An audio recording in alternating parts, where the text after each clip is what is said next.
Hello students, here I am Asutosh Badal and today we will discuss about the chapter number 1st of history, class 10th, the rise of nationalism in Europe. In the previous class, in class 9th, हम लोगों ने बात कर ली थी French revolution तक और आज हमें उसके आगे डिस्कस करना है। चलिए, जब हम बात कर रहे हैं the rise of nationalism in Europe की, तो सबसे पहले हमारे लिए जान लेना ये ज़रूरी होता है कि व्हाट इज़ नेशनलिज्म। देखिए, नेशनलिज्म क्या है। बेसिकली ये पैट्रियोटिज्म है, अ फीलिंग ऑफ लव और pride for your own nation state. Nation state means country. हम इसको ये भी बोल सकते हैं कि अ फीलिंग ऑफ वननेस, एकता की भावना विद द सोसाइटी और द स्टेट, आपके समाज के लोगों के साथ, आपके स्टेट के लोगों के साथ। Love and devotion for the Motherland, और आपकी मातृभूमि के लिए, जन्मभूमि के लिए आपका लव और डिवोशन, और एक विश्वास कि आप एक ही पॉलिटिकल आइडेंटिटी के साथ, लोगों के साथ जुड़े हुए हैं। इसको हम ये भी बोल सकते हैं जाति, संस्कृति, भाषा आदि की समानता के आधार पर एक स्वतंत्र राष्ट्र बनने की जन भावना को राष्ट्रवाद बोला जाएगा। अब बात करते हैं फ्रेडरिक सरियो के बारे में। Frederic Sorrieu was a French artist. ये एक फ्रेंच आर्टिस्ट थे, famous for print prepared in 1848 में इन्होंने कुछ प्रिंट्स बनाए थे that visualise the dream of a world consisting of democratic and social republic, जिसमें इन्होंने दिखाया था कि कैसे विश्व के अन्य राष्ट्र डेमोक्रेटिक होंगे और रिपब्लिक होंगे। अगर सरल शब्दों में कहें तो हम ये कह सकते हैं कि जो फ्रेडरिक सरियो थे, उन्होंने ये विजुअलाइज किया था, ये सोचा था कि भविष्य में कभी ऐसा होगा कि जो कंट्रीज़ हैं यूरोप के जिसमें मोनार्कल सिस्टम चलता है, वो नेशन स्टेट बन चुके होंगे और वहाँ डेमोक्रेसी होगी और लोग अपनी ही वोट के बेसिस पे अपने यहाँ के प्रेसिडेंट को या हाईएस्ट अथॉरिटी को इलेक्ट कर रहे होंगे।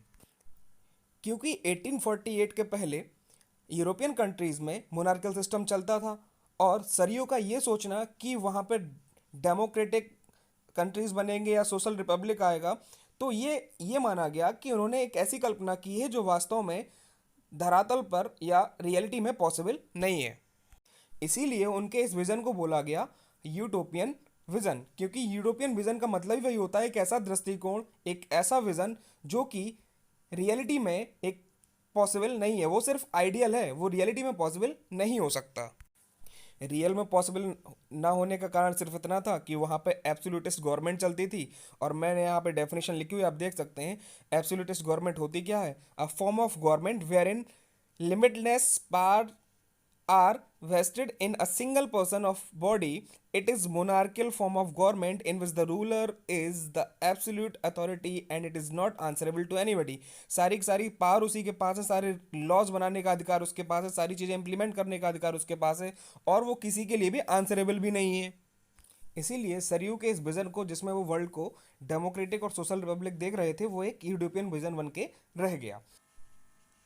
Idea of the nation state, basically ये जो नेशन स्टेट का आइडिया है, ये फ्रेंच रेवोल्यूशन के बाद आया। इसीलिए France was under absolute monarch in 1789 तक वो एब्सोल्यूट मोनार्क के अंडर आता था, और French revolution was considered as the beginning of nationalism.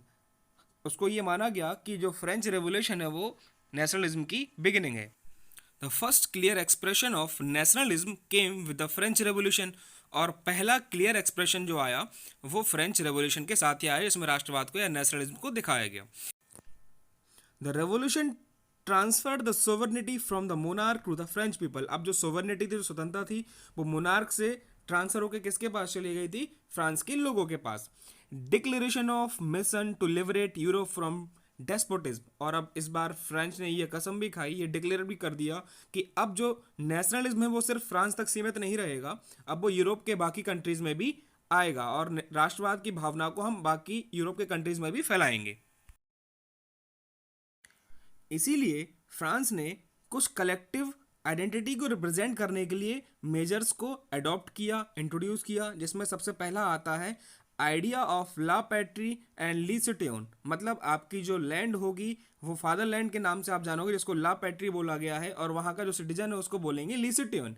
दूसरा वो लेके आए न्यू फ्रेंच फ्लैग, जो कि ट्राई कलर था, जिसको रिप्लेस किया गया था रॉयल स्टैंडर्ड से। थर्ड आता है state generals elected by citizens and renamed the national assembly. जो थर्ड स्टेट के लोग थे उनका स्टेट जनरल लोग ही इलेक्ट करते थे और उसको नया नाम दे दिया गया, क्या? National assembly. अब जो नया पॉलिटिकल सिस्टम था उसको सेंट्रलाइज कर दिया गया। नेक्स्ट आता है इंटरनल कस्टम ड्यूटीज वर एबोलिश्ड। मतलब अगर आपको देश के अंदर ही किसी सामान को लेके ट्रांसफ़र करना है या ट्रांसपोर्टेशन करना है तो आपको अब उसके लिए कोई भी एक्सटर्नल टैक्स या एक्सटर्नल कस्टम ड्यूटीज़ को नहीं देना होता था। New hymns were composed and oaths were taken. नए नए गाने भजन बनाए जाने लगे, एंथम बनाए जाने लगे और ओथ्स यानी कि शपथ ली जाने लगी। और जो शहीद हुआ करते थे देश के लिए, martyrs remembered in the name of nation, उनको राष्ट्र के नाम में याद किया जाने लगा ताकि लोग अपने देश के लिए एकता की भावना को महसूस कर सकें। यूनिफॉर्म वेट एंड मेजर्स को अडॉप्ट किया गया ताकि लेन देन में या व्यापार में कोई भी किसी भी तरीके की समस्या या परेशानी ना आए। French became the language of the nation, क्योंकि अलग अलग लोग अलग अलग भाषा बोलेंगे, डाइवर्सिटी रहेगी और इससे डिवीज़न की संभावना हो सकती है। इसीलिए फ्रेंच को वहाँ की नेशनल लैंग्वेज बना दिया ताकि लोग एक ही लैंग्वेज को फॉलो करें। French आर्मीज moved into Holland, Belgium, Switzerland and it in the 1790s with the promise of liberating the people from their despotic ruler। जैसा कि मैंने आपको पहले भी बताया कि फ्रांस ने ये डिक्लेयर किया था कि वो यूरोप के बाकी कंट्रीज़ को भी नेशन स्टेट में कन्वर्ट करवाएगा, वहाँ पे भी नेशनलिज्म लाएगा। इसीलिए फ्रेंच की आर्मी बाकी और कंट्रीज़ में भी मूव कर जाती है। अब हम बात करते हैं नेपोलियन की। अभी 1789 में फ्रांस में डेमोक्रेटिक वे में गवर्नमेंट का चलना स्टार्ट हुआ ही था कि 1799 में एक और नया रूलर आ जाता है जिसका नाम है नेपोलियन। नेपोलियन का बर्थ 1769 में होता है और वो उसकी जो डेथ है वो होती है 1821 में। तो फ्रांस में नेपोलियन रूल करना स्टार्ट करता है 1799 में और वो रूल करता है 1815 तक। और 1799 में आते ही वो कुछ अपना रूल लेके आता है जिसको नेपोलियनिक कोड के नाम से जानते हैं या उसका दूसरा नाम सिविल कोड भी है, जो 1804 में आया।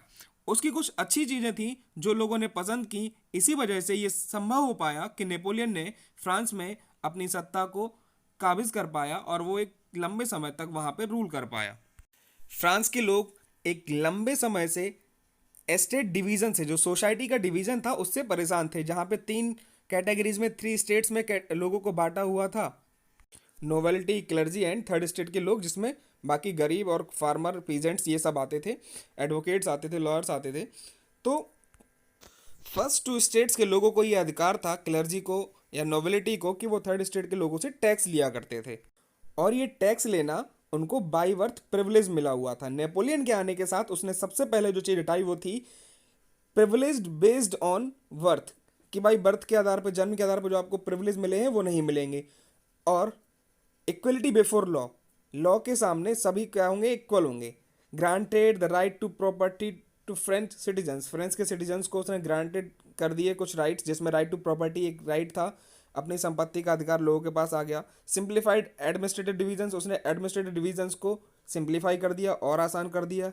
एबोलिश्ड फ्यूडल सिस्टम, फ्यूडल सिस्टम एक व्यवस्था थी जिसमें हायरार्किकल ऑर्डर में किंग टू पीजेंट, मतलब टॉप पे किंग होता था, उसके बाद नोबल्स होते थे, उसके बाद नाइट्स होते थे, योद्धा होते थे और उसके ठीक नीचे पीजेंट्स होते थे जो एक दूसरे पे प्रेशर बना के अपना काम निकालते थे।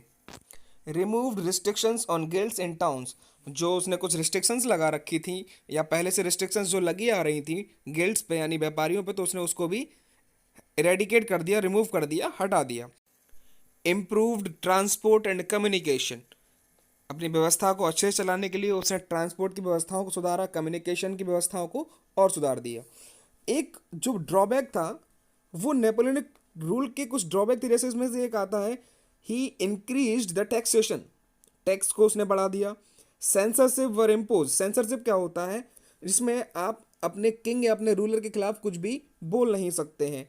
No one can speak against Napoleon, तो ये सेंसरशिप लेके आया ताकि इसके खिलाफ कोई कुछ बोल ना सके।